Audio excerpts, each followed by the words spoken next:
এটাকে রাজ্য সঙ্গীত? এটা ধর্মান্ধ মৌলবাদের কাছে আত্মসমর্পণ। এরা যে এমন কিছু মানুষ আছে যারা প্রকাশ্যে ঘোষণা করে যে ভারত ও ভাগ্য বিধাতা কথাটা উচ্চারণ করলে তাদের ধর্মীয় ভাবাবেগে আঘাত লাগে। সেই জন্যই তারা কাজী মাসুম আক্তারকে, যখন তিনি স্কুলে হেডমাস্টার ছিলেন এবং জাতীয় সঙ্গীত গাইতে বলেছিলেন, তাকে আক্রমণ করা হয়েছিল, রক্তাক্ত করে দেওয়া হয়েছিল।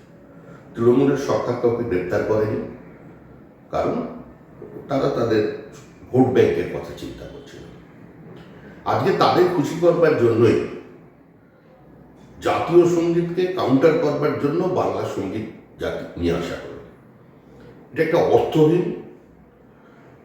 একটা তুগলকি আচরণ।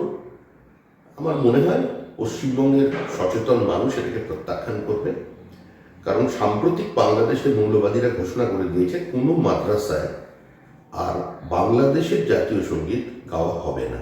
তার কারণ হচ্ছে তার লেখক রবীন্দ্রনাথ ঠাকুর। তো মৌলবাদীদের এটা কাজ, সেই মৌলবাদীদের উস্কানি দেবার জন্য, বিভাজনের রাজনীতি তৈরি করার জন্য, সমাজকে ভোটের জন্য বিভাজিত করার লক্ষ্যে এই সিদ্ধান্ত নেওয়া হয়েছে। সুমিতা, কৌস্তব বাগচির নেতৃত্বে বিকল্প রাজনীতি এই পোস্টার করেছে, এটাকে কিভাবে দেখছেন? দেখুন, কৌস্তব বাগচি একজন রাজনৈতিক কর্মী, কংগ্রেসের সদস্য। তিনি কোন আঙ্গিকে এই পোস্টার দিচ্ছেন তার ব্যাখ্যা তো তিনি দিতে পারেন। আমরা মনে করি পশ্চিমবঙ্গের রাজনীতি এই মুহূর্তে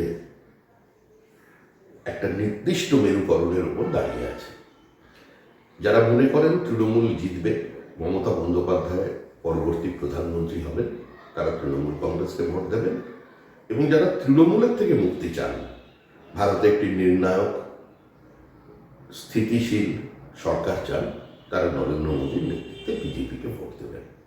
এটাই পশ্চিমবঙ্গের রাজনীতিতে একমাত্র প্রাসঙ্গিক ঘটনা। গত আমাদের ইন্টারভিউ দিয়েছেন এবং তাতে তিনি বলেছেন যে সামনে এক কথা পেছনে এক কথা যারা বলছেন তাদের সঙ্গে আসল সমঝোতা নয়, কারা তলে তলে কি ডিল করছে, আলিমুদ্দিন সেই সমস্ত ফাঁদে পা দেবে না। আরও এক ধাপ এগিয়ে সুজন চক্রবর্তী বললেন যে 7 তারিখের মধ্যে বিধানভবন স্পষ্ট করুক নিজেদের অবস্থান। দেখুন, এই ব্যাপারটি আমাদের খুব একটা উৎসাহ নেই এবং পশ্চিমবঙ্গের মানুষেরও খুব একটা উৎসাহ নেই। এই মুহূর্তে পশ্চিমবঙ্গের রাজনীতি মেরুকৃত। 2021-এ মানুষ একটা দিক নির্দেশ করে দিয়েছিল এবং ধূপগুড়ির উপনির্বাচনেও মানুষ আবার বার্তা দিয়েছে, সেই বাইনেরই এখন পর্যন্ত পশ্চিমবঙ্গে আছে। এখন আগে তাদের মধ্যে কি প্রেমালাপ হয়েছে সেটা তো আমাদের জানা নেই, কারণ বারবার আমরা দেখি কংগ্রেস এবং সিপিআইএম এরা মালা বদল করে কিন্তু ম্যারেজটাকে রেজিস্ট্রি করে না। আবার মনে হয় ওদের বিচ্ছেদের সময় এসেছে। আর কংগ্রেস মানে কাতরভাবে তৃণমূলকে চায়, আর তৃণমূলও জানে তাদের কংগ্রেসের প্রয়োজন আছে। সুতরাং অধীরবাবু যে এতদিন বিবৃতির লড়াই করলেন, আমরা আগেও বলেছি যে তৃণমূলের বিরুদ্ধে লড়াই কংগ্রেসের মঞ্চ থেকে করা যায় না, এটা উনি স্বীকার করে তারপর তৃণমূলের কাছে ভোট চাইতে যান।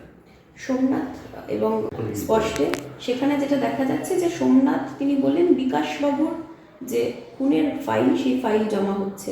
মুখ্যমন্ত্রী বসিয়ে পাশাপাশি বৈঠক করিয়েছিলেন, কিন্তু কোন তো এখনো অব্যাহত।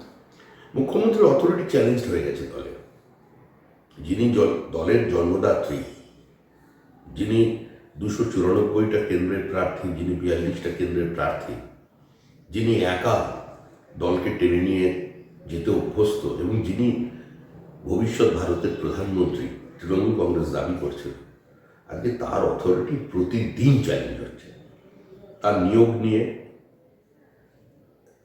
আজকে দলের সাধারণ সম্পাদক মুখপাত্র তিনি চ্যালেঞ্জ করছেন, মানে তীর্যক মন্তব্য করছেন। এবং তার ঠিক করে দেওয়া মিটিংয়ে সেখানে যাদের থাকার কথা তারা থাকছেন না। তৃণমূলের মধ্যে বিভাজন আছে, এটা স্পষ্ট। তৃণমূলের ভাঙন অবশ্যম্ভাবী। এই সরকার 2026 পর্যন্ত থাকবে না।